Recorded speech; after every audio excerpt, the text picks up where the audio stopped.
Hoy nosotros terminamos la carta a Filemón. No os quejéis. Hemos estado solo 2 domingos estudiando Filemón.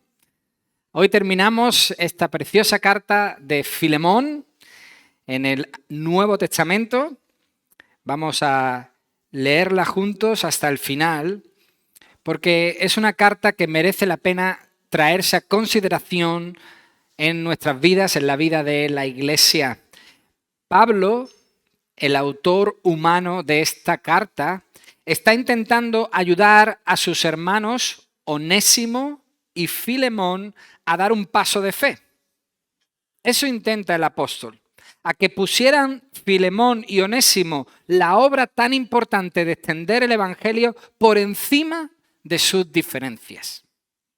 En definitiva, que pusiesen a Dios por encima de sus diferencias. Que el amor curase sus heridas y que esa experiencia única, lo que Filemón y Onésimo podrían llegar a ser, iba a ser algo único, exclusivo. Esa experiencia única les hiciera entender que solo el amor que viene de Dios puede vencer la más cruel realidad. Filemón, esta carta, presenta al amor como la cura, como la solución. Presenta el amor de Dios como la motivación para la vida, como lo que limita nuestros actos, lo cual es magnífico. El amor limita nuestra libertad, pero al mismo tiempo impulsa nuestros actos. Nos da una inyección extra para hacer lo que debemos. Y en eso nos centramos, en el amor que debe haber entre hermanos. Y una de las maneras en las que el amor se expresa, por supuesto, es a través del perdón. Yo os invito a que leáis conmigo desde el versículo 8 hasta el final de la carta, como hemos dicho, y veremos qué preciosa es la exhortación de un hermano. Qué bueno es que un hermano se acerque a nosotros tan amablemente y nos exhorte de esta forma tan preciosa. Dice, por eso, Filemón, aunque tengo mucha libertad en Cristo para mandarte lo que conviene, prefiero rogártelo, apelando a tu amor, siendo yo Pablo ya anciano y ahora además prisionero de Jesucristo. Te ruego por mi hijo Onésimo, a quien engendré en mis prisiones, el cual en otro tiempo te fue inútil, pero ahora a ti y a mí nos es útil. Te lo envío de nuevo. Tú pues recíbelo como a mí mismo. Yo quisiera retenerlo conmigo para que en lugar tuyo me sirviera en mis prisiones por causa del Evangelio. Pero nada quise hacer sin tu consentimiento, para que tu favor no fuera forzado, sino voluntario. Quizá se apartó de ti por algún tiempo para que lo recibas para siempre, no ya como esclavo, sino más que esclavo, como hermano amado, mayormente para mí, pero cuanto más para ti, tanto en la carne como en el Señor. Así que, si me tienes por compañero, recíbelo como a mí mismo. Y si en algo te dañó o te debe, ponlo a mi cuenta. Yo, Pablo, lo escribo de mi mano. Yo lo pagaré, por no decirte que aún tú mismo que aún tú mismo te me debes también. Sí, hermano, tenga yo algún provecho de ti en el Señor, conforta mi corazón en el Señor. Te he escrito confiando en tu obediencia, sabiendo que harás aún más de lo que te digo. Prepárame también alojamiento, porque espero que por vuestras oraciones os seré concedido. Te saludan Epafras, mi compañero de prisiones por Cristo Jesús, Marcos, Aristarco, Demas y Lucas, mis colaboradores. La gracia de nuestro Señor Jesucristo sea con vuestro espíritu. Amén. Padre, queremos pedirte en esta mañana con humildad que tu palabra hoy llene nuestros corazones. Hoy venimos, Señor, con gozo, quizás con agobios, con tristezas, con problemas, con cargas, con alegrías, con satisfacciones, pero sobre todas las cosas con gozo. El gozo de saber que somos amados por ti. Señor, te pido que eso hoy inunde nuestros corazones de tal forma que el amor se exprese los unos a los otros. Que el amor que haya en nuestros corazones pueda ser transmitido al que está sentado a nuestro lado. Que el amor que inunda nuestros corazones por ti sea también el amor que tengamos por los demás. Yo te ruego, Señor, que esta enseñanza hoy cale en nuestras vidas. Agradezco, Señor, la libertad que tú nos das de poder estudiar la Biblia. Te doy las gracias, Señor, porque podemos abrir las Escrituras, oír tu voz. Qué gran privilegio. Señor, qué honor nos concedes esta mañana, qué manjar nos das esta mañana, el de poder ir a la Biblia, estudiarla, recibir tus propias palabras directas a nuestro corazón. Tú eres un Dios bueno con nosotros, un Dios grande, rico en misericordia, lento para la ira y grande en misericordia. Tú eres un Dios eterno, tú eres un Dios poderoso y por eso te pido que intervengas con poder en este estudio.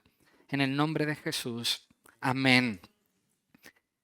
Hermanos, desde que Pablo fue arrestado en Jerusalén, Hechos capítulo 21, empezó un litigio largo, un juicio eterno, un juicio ante el pueblo, un juicio ante el concilio, ante las autoridades judías que juraron no comer ni beber hasta que hubiesen acabado con la vida del propio Pablo, nos dice el libro de Hechos capítulo 23, pero siendo Pablo ciudadano romano, en ese litigio él sabiamente apeló a su derecho de defenderse ante el César.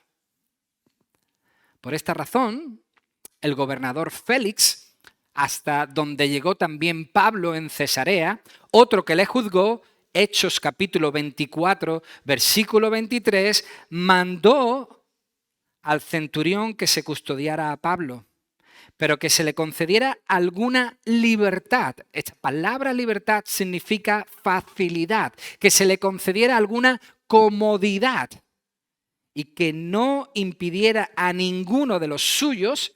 Esta es la palabra en la que nosotros estamos abundando estos últimos domingos. Estos estudios se están yendo alrededor de la buena comunidad, la buena fraternidad, que no impidiera a ninguno de los suyos, hermanos en Cristo, servirlo o venir a Él. Eso se decidió en Cesarea. Ya en Cesarea Pablo disfrutaba de la posibilidad de ser visitado, pero finalmente, como él mismo rogó, llegó a Roma. Hechos capítulo 28 nos dice algo de lo que ocurrió en Roma, no todo, pero sí muchos detalles que nos ayudan a entender cómo fue su situación allí. Hechos capítulo 28, versículo 16 dice: cuando llegamos a Roma, el centurión entregó los presos al prefecto militar, pero a Pablo se le permitió vivir aparte, con un soldado que lo vigilara, no en una cárcel.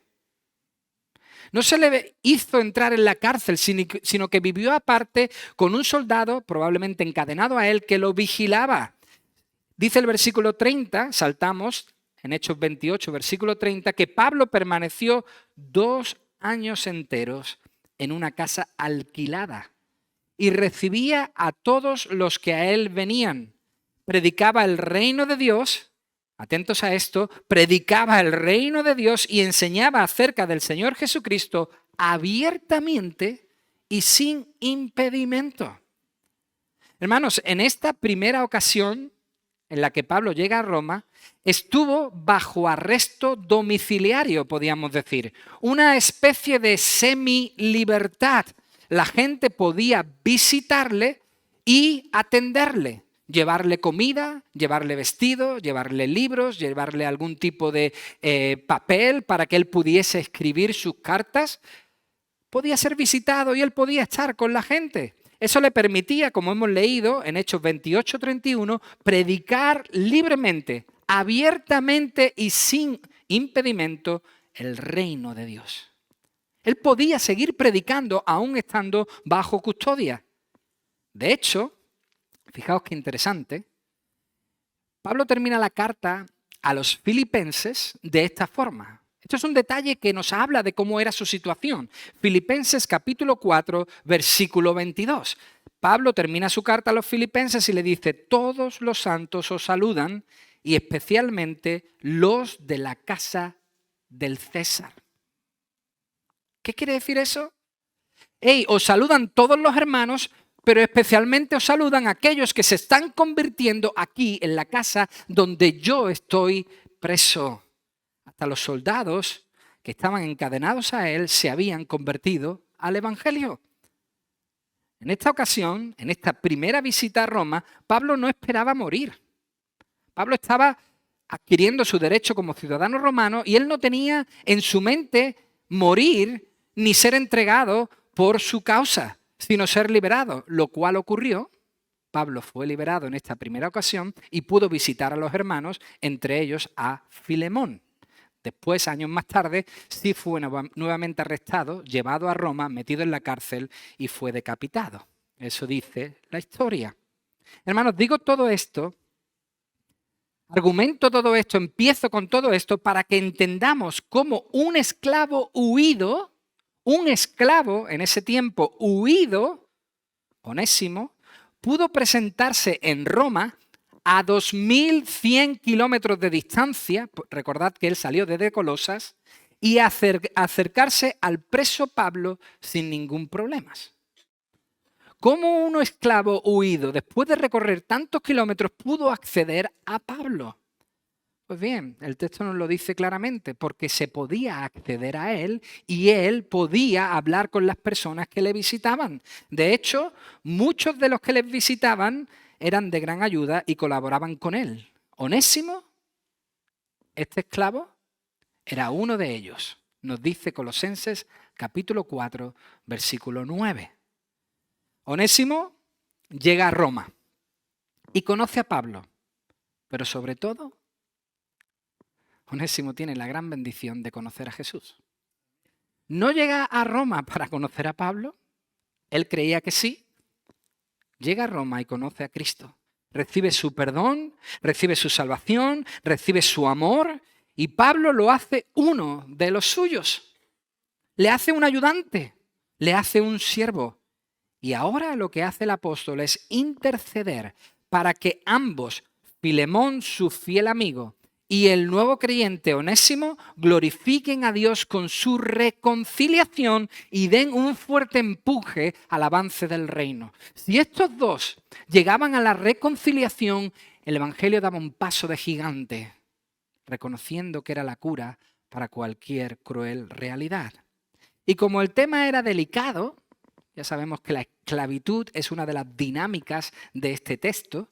La esclavitud está en el trasfondo de estas letras, lo vimos la semana pasada.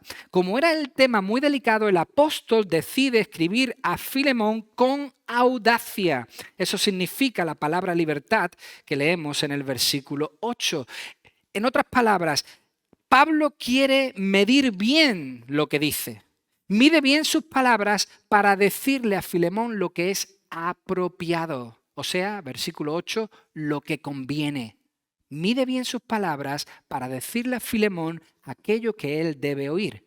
No quiere presentarse ante su fiel amigo Filemón con la ley, aunque él dice en el versículo 9 que es anciano, del griego presbutes o presbeutes, lo que significa presbítero o también embajador. En algunas ocasiones esa palabra se traduce también como embajador.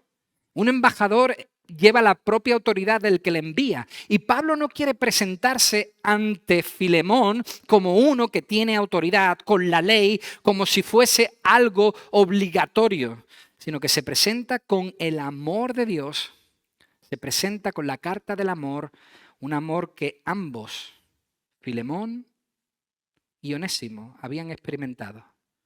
Y debían reconocer que era lo que iba a resolver sus diferencias. Por eso Pablo dice en el versículo 10, me acerco a ti, Filemón, humildemente.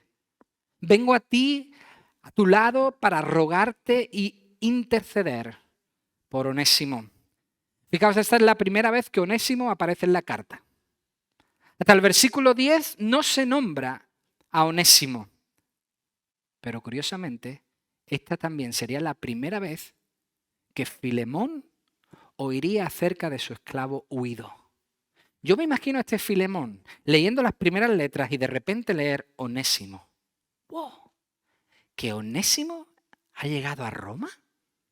¿Tan lejos ha llegado? ¿Y ha llegado a los brazos de mi amigo Pablo?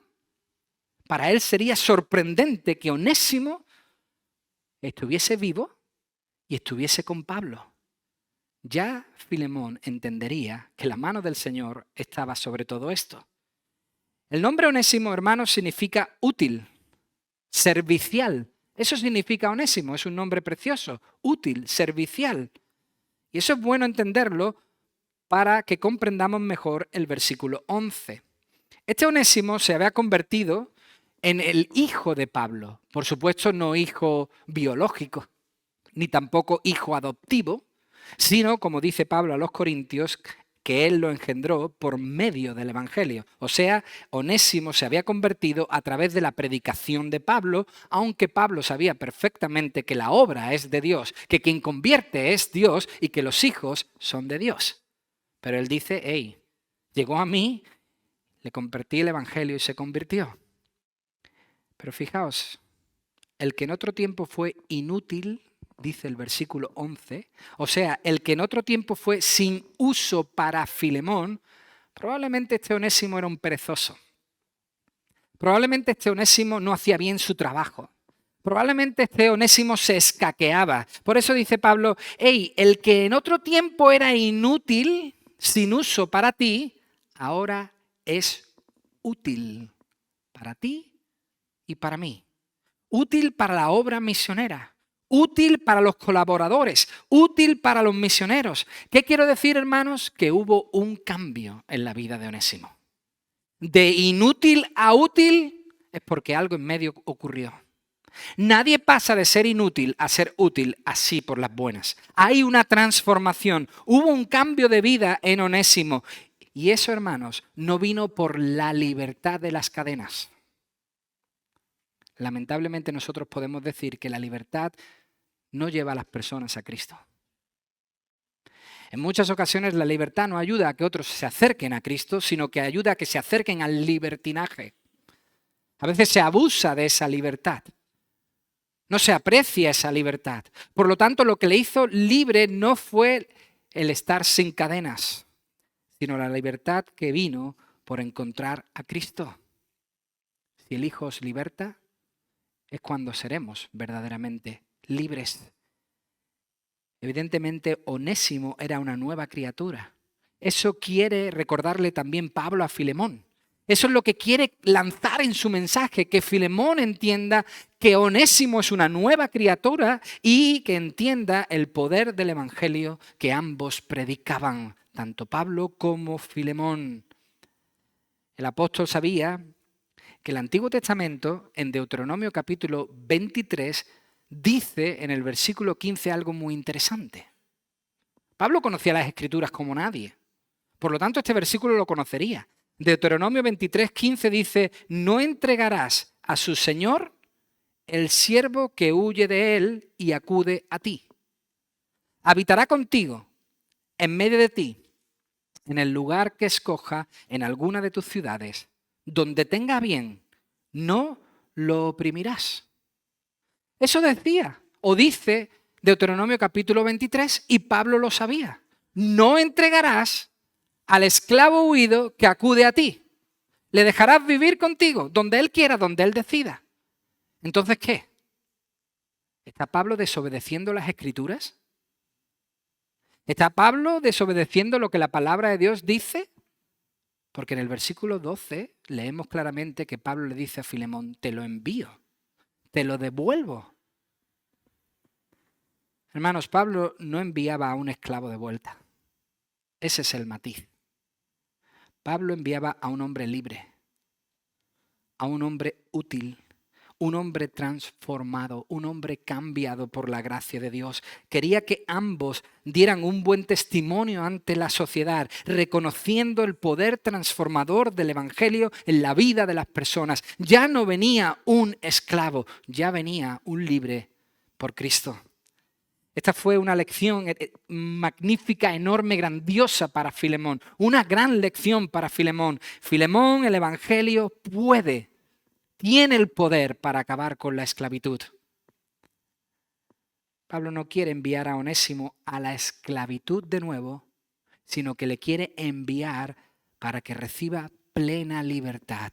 Libertad de las cadenas y libertad de conciencia. quiere enviarle de nuevo para que el peso que cargaba por haber huido, por haber dañado a Filemón, se le quitase. Y eso solo venía a través del perdón de Filemón. En otras palabras, aquí el apóstol está haciendo como cuando jugamos con un yo-yo, ¿verdad? Lo lanzamos para volverlo a tomar.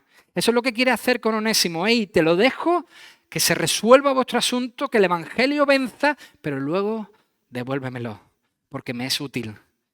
Es un siervo útil para la gloria de Dios.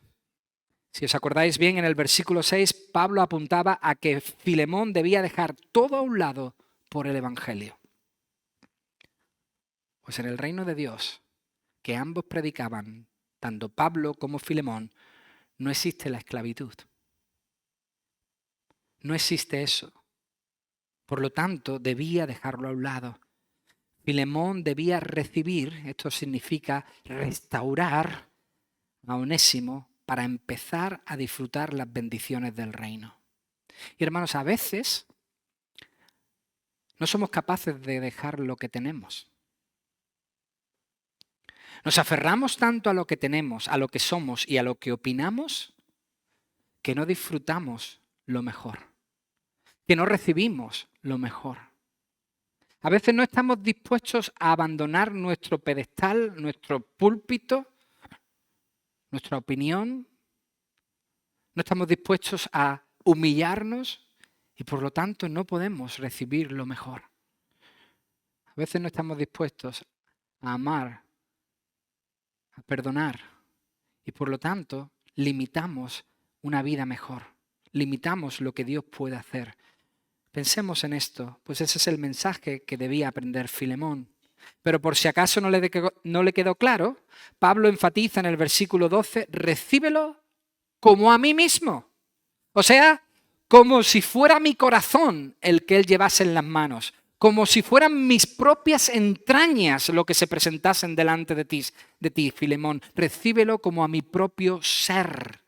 Aquí sentimos el amor profundo de Pablo. Aquí vemos como el apóstol es mucho más emotivo, mucho más sentimental. Sus sentimientos están al descubierto.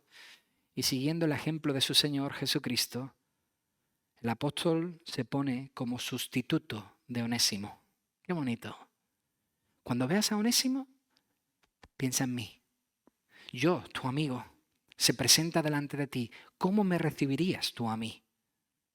Pablo no le mandaba para volver a ser esclavo, evidentemente, sino para que recibiera la bendición de la ahora su hermano Filemón. Y le ruega a Filemón que ese bien, ese favor, como dice el versículo 14, no fuese forzado, que no le costase, que fuese voluntario, que fuese sencillo recibir a Filemón. ¿Por qué? Esto es precioso. Porque desde entonces y para siempre, versículo 15, desde entonces y para siempre serían hermanos. Si este solo pensamiento corriese por nuestras cabezas, como cristianos, nuestro amor mutuo sería más sincero, más fuerte y más sólido. El que tienes a tu lado no va a estar contigo solo los domingos. Si ha conocido a Cristo, va a estar contigo eternamente. Toda la eternidad. Y Pablo dice, hey, recíbelo porque es tu mano ahora y para siempre. Haz las paces con él porque es de los tuyos. Hermanos, Onésimo había pasado a ser más que un esclavo, dice el versículo 16. Esa es la generosa y amorosa obra de Dios en las personas que Él convierte.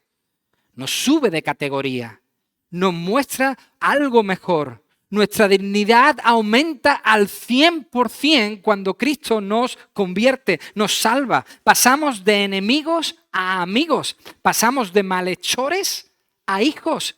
Pasamos de condenados a, recordad, 1 de Pedro, capítulo 2, linaje escogido, real sacerdocio, nación santa, pueblo adquirido por Dios. Nosotros que en otro tiempo no éramos pueblo, ahora somos pueblo. Nosotros que en otro tiempo no habíamos alcanzado misericordia, ahora hemos alcanzado misericordia. Hermanos, eso hace Dios en el perdonado.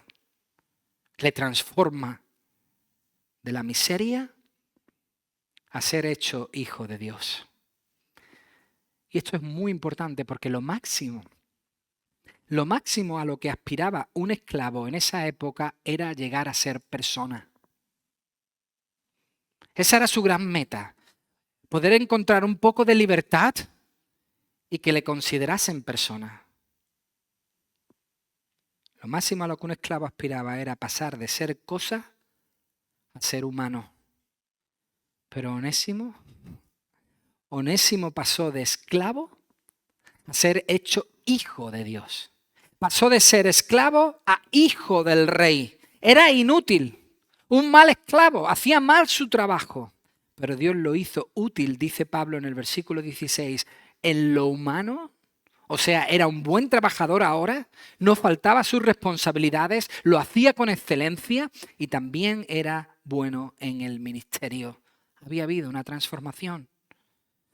El comentarista David Garland lo expresa perfectamente. Dice, un esclavo desamparado puede convertirse en un heraldo del reino. Un granuja como Zaqueo puede ser redimido como un hijo legítimo de Dios. Un inquietante Saulo, respirando aún amenazas de muerte contra los discípulos del Señor, puede convertirse en un instrumento escogido para dar a conocer mi nombre tanto a las naciones como a sus reyes, como al pueblo de Israel. Un privilegiado propietario de esclavos, Filemón, puede aprender que el amor cristiano se extiende a todas las personas, también a los esclavos. ¡Qué maravilla! Esa es la obra que Dios hace. Ese es el obrar del Espíritu Santo de Dios en la vida de las personas. Sí, llegamos a Cristo como somos, pero el Espíritu Santo nunca nos deja tal y como somos. Nos transforma, nos santifica. Aquel que comenzó la buena obra en nosotros la perfecciona día tras día. Y si la noticia era buena para Pablo, si la noticia de la conversión de Filemón y de su uso como colaborador, trabajador para el ministerio era buena, ¿cuánto más debería ser para Filemón? ¿Cuánto más debería ser para él? O sea, Filemón debía aceptarle y recibirle como el padre recibió al hijo pródigo. De la misma manera, tenía que hacer una gran celebración cuando viese a Onésimo entrar por las puertas. Tenía que gritar, ¡hey! Matar al animal más bueno, más grande, más gustoso, hagamos un gran banquete, ahí viene Onésimo. Así debía recibirle, de esa forma debía recibirle. Filemón tenía que hacer suyas las palabras del padre al hijo mayor en Lucas capítulo 15, cuando le dice el padre del hijo pródigo al hijo mayor que estaba enfadado por la gran fiesta, era necesario hacer fiesta, hijo. Era necesario regocijarnos, porque este tu hermano estaba muerto y ha revivido, se había perdido y ha sido hallado. Había que hacer una gran fiesta.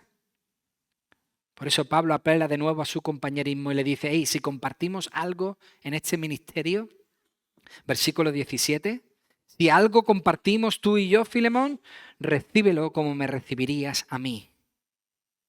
Por supuesto se entiende que Filemón tendría un gran concepto de Pablo y cada vez que venía le recibía con los brazos abiertos, pues del mismo modo debía recibir a Onésimo, con los brazos abiertos, con un banquete, esperando que llegase y deseando compartir con él. Y hermanos, parafraseo los versículos finales. Dice el versículo 18, hey Filemón, si acaso hizo algo mal, que no lo creo, no lo pienso, pero si ese es el caso, yo lo pago. Yo me encargo. Aunque te iba a decir una cosa a ti, Filemón, que no sé si decírtela, pero te la voy a decir. No te la iba a decir, pero te la digo. Tú mismo me debes la vida. No te lo voy a decir, pero te lo suelto. Para que tu conciencia sea removida. Hermanos, Pablo deseaba que esta reconciliación se llevara a cabo para la gloria de Dios. Pablo le dice a Filemón, tú que tienes el don de reconfortar, versículo 7, dale descanso a mi alma, a mi corazón, a mi ser y también al de Onésimo. Versículo 21, confío en que obedecerás a Dios. Qué bonito.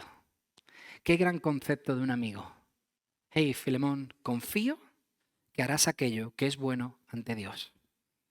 Estoy seguro de eso. Y dice el versículo 23, te saludan Epafras, mi compañero de prisiones por Cristo Jesús, Marcos, Aristarco, Demas y Lucas, mis colaboradores. La gracia de nuestro Señor Jesucristo sea con vuestro espíritu. Amén. ¿Qué manera de terminar la carta? La gracia de nuestro Señor Jesucristo sea con vuestro espíritu.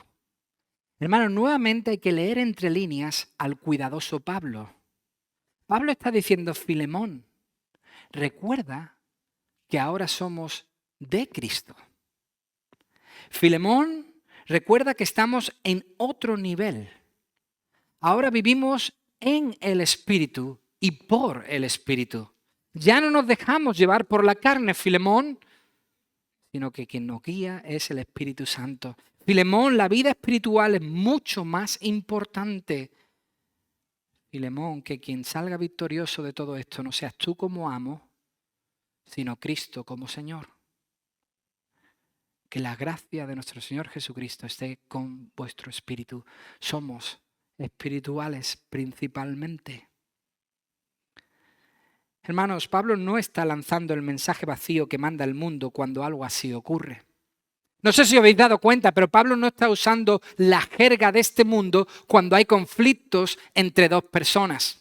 El mensaje popular es, cuando ocurre un conflicto, el siguiente. Hey, Filemón, lo pasado, pasado está. Filemón, borrón y cuenta nueva. Ese no es el mensaje de Pablo. Pablo no le está diciendo, hey, Filemón, bien está lo que bien acaba. Filemón, el fin justifica los medios. Por lo tanto, acéptalo y punto. No, ese no es el mensaje que se lanza en Filemón. Ese es un mensaje vacío. Ese no es un mensaje que tenga fundamento. Pablo está mandando un mensaje mucho más grande. Pablo está hablando del poder del verdadero perdón. De eso está hablando. Y hermanos, perdonar no es olvidar, ignorar. No, es seguir en relación con la persona que nos ha hecho daño, es volver a tener relación con esa persona aún y a pesar de lo que ha ocurrido. Eso es perdonar. Es seguir manteniendo una relación firme aún y a pesar de los conflictos. Pablo confía que la experiencia de Filemón como cristiano y el fervor del nuevo creyente Onésimo les lleven a hacer lo correcto. Confía en la experiencia de un hombre que lleva años en el Evangelio y confía en el fervor de Onésimo, ese nuevo creyente que estaba experimentando por primera vez el amor de Dios. Confía en que eso les ayude a reconciliarse. Confía en que hagan lo correcto, perdonarse. Y es verdad, no sé si os habéis dado cuenta, es verdad que en toda la carta Pablo no pide directamente a Filemón que perdone a Onésimo. No aparece en la carta. Pero hermanos, se entiende que si Filemón acababa recibiendo a Onésimo es porque antes le había perdonado. De una cosa podemos estar seguros, completamente seguros, 100% seguros. Onésimo sí perdonó a Filemón todo el mal que le hizo. ¿Por qué? Porque estuvo dispuesto a volver a su casa. Porque estuvo dispuesto a volver con Filemón. Ahora quien tenía la patata caliente era Filemón. La pelota estaba en su tejado. Ahora era Filemón el que debía responder a la altura. Como os dais cuenta, hermanos, Pablo en ningún momento está buscando culpables. Pablo en ningún momento está diciendo, Filemón, tú eres culpable de esto y Onésimo, tú eres culpable de esto. En ningún momento está buscando culpables. Lo que está buscando es restaurar la relación. Lo que está buscando es el bien del Evangelio. El escritor famoso, cristiano, C.S. Lewis, el autor de las Crónicas de Narnia, por si a alguno le suena, dijo, todos estamos de acuerdo en que el perdón es una hermosa idea hasta que nos toca practicarla. Y tiene toda la razón. El perdón es algo maravilloso que se predica, se dice, suena precioso, se lee. Pero cuando toca practicarlo, es peor que una espina clavada en la garganta. Se agarra ahí y no podemos. Hermanos, perdonar, especialmente perdonar a quien nos ha hecho mucho daño, es muy difícil. Muy difícil. Requiere humildad.